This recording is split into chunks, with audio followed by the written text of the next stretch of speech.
I've stayed with Raila in London, in my house. As I speak, I've just arrived from the US.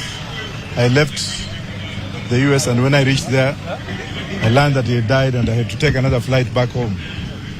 And as you see, I was going to speak to the Kenyans in the diaspora. Last Thursday, I spoke to Raila when I was in Kilifi, and we deliberated on so many things which I cannot mention at the moment. Had I known that it was going to pass, I couldn't have left. But I'm back, and Raila is an enigma. I cannot describe him. He's been a source of inspiration to me, and I've followed Raila everywhere.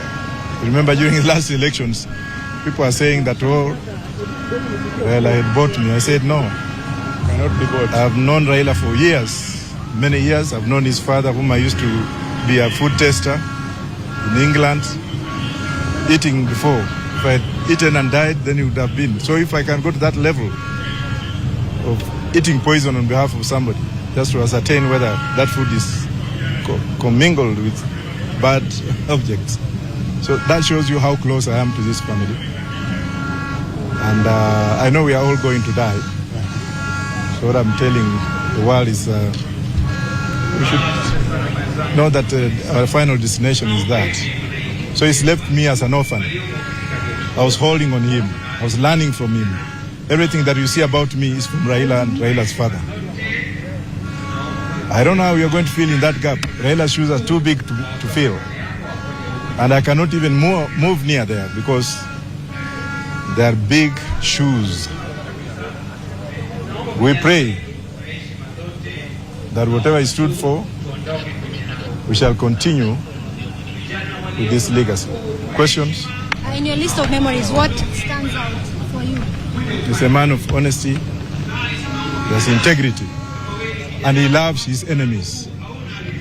There are those who abused him, called him names, and at the end of the day, you see him laughing with them and embracing them and even appointing them to be part of him. So that's one thing that I've learned from him. That's why I've said that my party, and as I prepare to run for the elections in 2027, I've instructed those who believe in me, those who believe in what we do, not to abuse Ruto, not to abuse Raila, not to abuse Wajackoyah, but to embrace each other.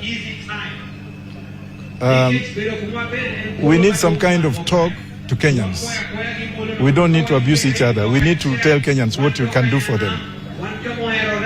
And collectively, not just somebody. I can see a lot of my friends and my colleagues are now coming up to form groups to take over power. Yes, it's a good thing. But none of them has ever come to me to ask me what Roots Party stands for. That's why I'm not joining any of those fellows. Thank you. The next question? Say? Raila is an enigma, and Raila is a spirit.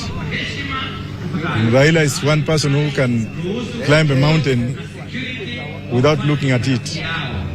It's not somebody that you cannot describe Raila. That's what I'm trying to say. It's the spirit. He's not dead, he's just sleeping because his spirit is well alive. Thank you.